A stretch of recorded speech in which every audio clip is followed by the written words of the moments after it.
Hello बच्चों, स्वागत है आपका अपने YouTube चैनल ऑब्जेक्टिव किंग पे। आज से क्लास 10th साइंस के ऑब्जेक्टिव का चैप्टर वाइज सीरीज स्टार्ट करने जा रहा हूँ, जिसमें 1000+ क्वेश्चन सिर्फ साइंस के करवाए जाएंगे। तो अपनी तैयारी को बूस्ट करने के लिए और एग्ज़ाम में 100% मार्क्स MCQ में लाने के लिए इस पूरी सीरीज के वीडियो को पूरा देखना। मैं गारंटी देता हूँ ये सीरीज कंप्लीट करने के बाद एग्ज़ाम में MCQ का एक भी क्वेश्चन आपसे नहीं छूटने वाला है। तो आज का लेक्चर स्टार्ट करते हैं और आज का पहला क्वेश्चन है, प्रकाश की किरण गमन करती है सीधी रेखा में, टेढ़ी रेखा में, किसी भी दिशा में, इनमें से कोई नहीं। तो प्रकाश की किरण गमन करती है हमेशा सीधी रेखा में। दूसरा क्वेश्चन, प्रकाश का वेग न्यूनतम होता है निर्वात में, जल में, वायु में, कांच में। तो प्रकाश का वेग न्यूनतम कहाँ होता है? कांच में। और सबसे अधिक कहाँ होता है? निर्वात में। सबसे अधिक पूछे तो निर्वात में और सबसे कम पूछे तो कांच में।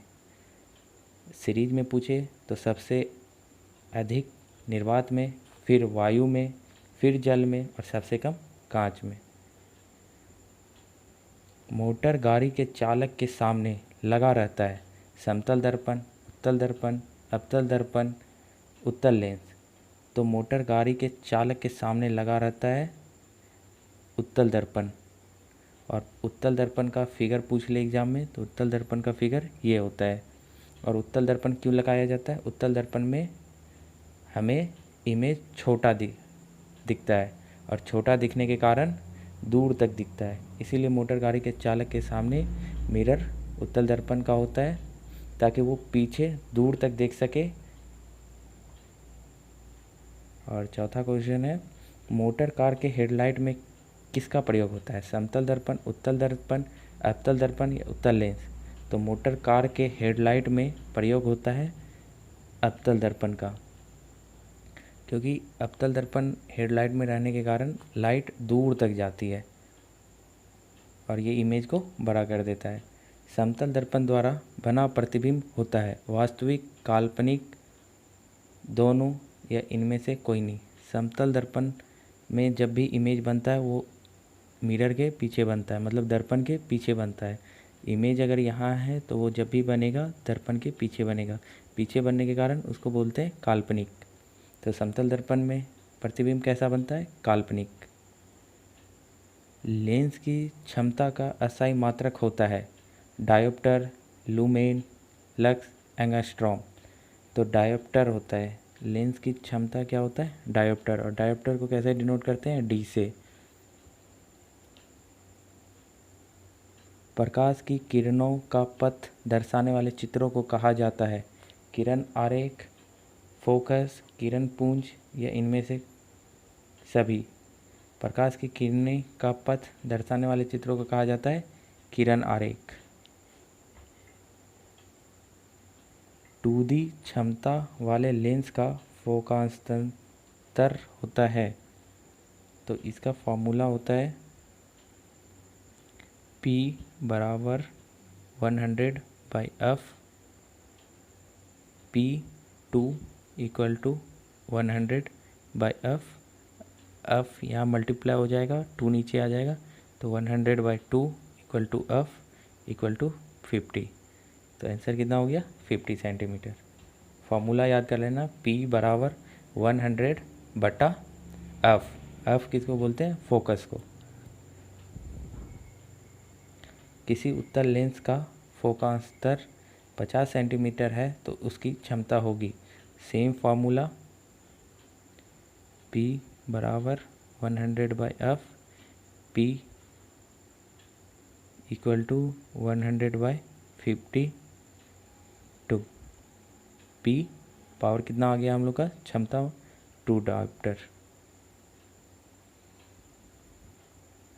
प्रकाश के किरणों के समूह को कहा जाता है प्रकाश स्रोत, किरण पुंज, प्रदीप्त, प्रकीर्णन।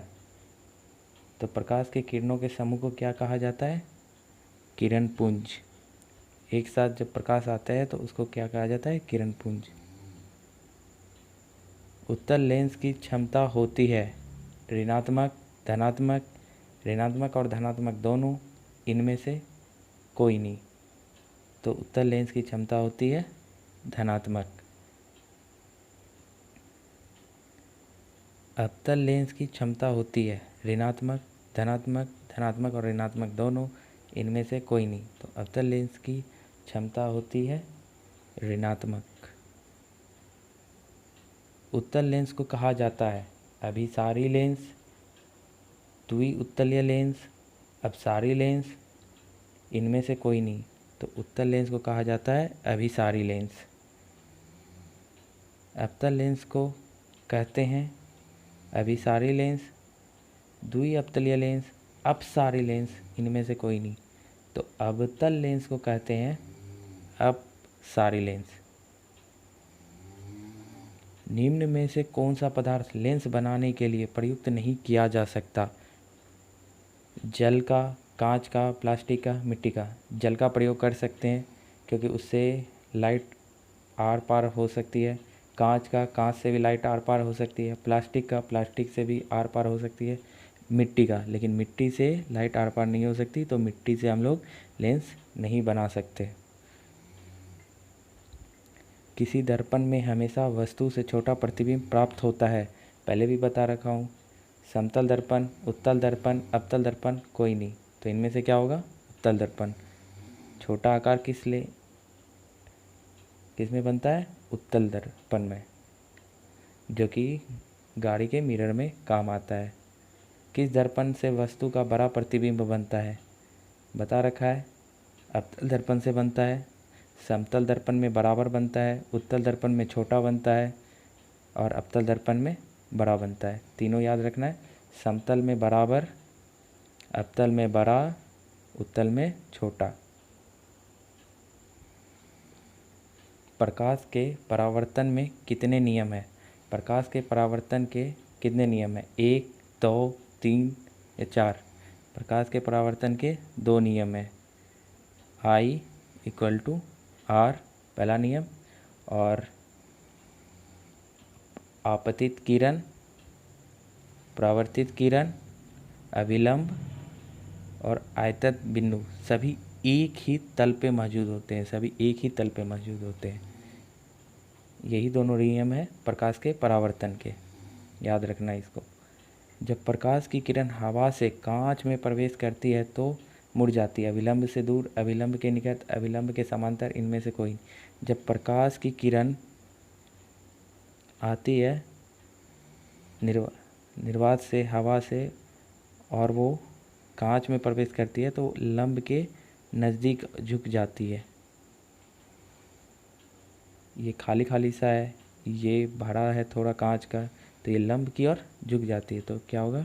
अभिलंब के निकट आ जाती है। फोटोग्राफी कैमरा का अभिदृश्य होता है उत्तल लेंस, अवतल लेंस, उत्तल दर्पण, अवतल दर्पण। तो फोटोग्राफी कैमरा का अभिदृश्यक होता है उत्तल लेंस। कौन सा लेंस होता है? उत्तल लेंस।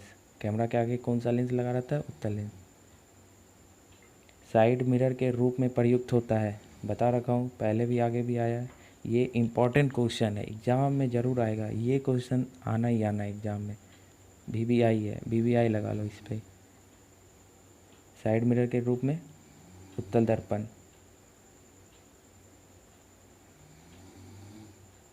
एक अवतल दर्पण की फोकस दूरी 10 सेंटीमीटर है। उसकी वक्रीय त्रिज्या, फॉर्मूला इसका R = 2F। R वक्रीय त्रिज्या निकालना है। फोकस दिया हुआ है 10, 2 × 10 20 20 सेंटीमीटर। निर्गत किरण एवं अभिलंब के बीच के कोण को कहते हैं आपतन कोण, परावर्तन कोण, निर्गत कोण, इनमें से कोई नहीं। तो इसको कहते हैं निर्गत कोण। कौन सा कोण कहते हैं? निर्गत कोण। सरल सूक्ष्मदर्शी में किसका प्रयोग होता है? अवतल दर्पण, उत्तल दर्पण, अवतल लेंस, उत्तल लेंस। इसमें प्रयोग होता है उत्तल लेंस का। सरल सूक्ष्मदर्शी में प्रयोग होता है उत्तल लेंस का। किस लेंस के द्वारा सिर्फ काल्पनिक प्रतिबिंब बनाया जा सकता है? उत्तल लेंस, अवतल लेंस, बायफोकल लेंस, इनमें से कोई नहीं। तो सिर्फ अवतल लेंस से काल्पनिक प्रतिबिंब बनाया जा सकता है। आज हम लोग 25 क्वेश्चन ही करेंगे, अगले पार्ट में फिर 25 करेंगे। तो वीडियो को लाइक शेयर कर दो अपने दोस्तों